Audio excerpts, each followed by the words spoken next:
Pemirsa, wacana Art Center akan dikelola oleh perusahaan daerah atau Perusda menuai penolakan dari berbagai pihak seperti para seniman. Semua meminta agar Taman Budaya tidak dijadikan mesin pencetak uang. Sementara itu, antropolog Wayan Geria mengajak masyarakat untuk melihat kembali visi dasar dari berdirinya Taman Budaya ini.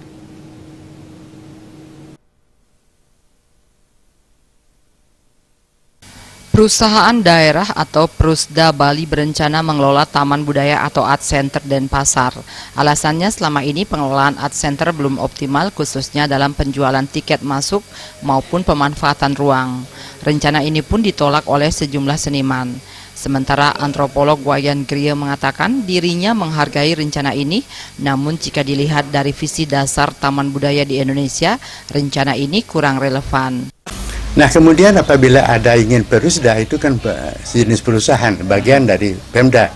Itu fungsi-fungsinya adalah biasanya memperbanyak input ekonomi, bisnis gitu, untuk mendatangkan pendapatan uang dari segala yang menjadi objek gitu.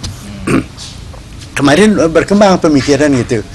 Jadi yang namanya bisnis, namanya memusisikan budaya untuk kepentingan mencetak uang itu yang di Bali Post kemarin tadi dimuat, budaya yang pada hakikatnya adalah untuk perusahaan begitu, untung rugi gitu, itu dianggap kurang relevan.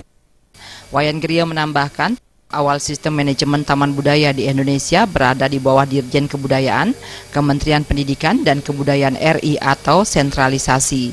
Sejalan dengan pelaksanaan desentralisasi dan otonomi daerah, Taman Budaya merupakan bagian dari Provinsi Bali yang kini menjadi UPT dari Dinas Kebudayaan Provinsi Bali. Dalam dinamika daerah pernah muncul gagasan dan wacana swastanisasi Taman Budaya dan PKB, dan kini wacana termutakhir adalah agar Art Center tercakup dalam Perusda.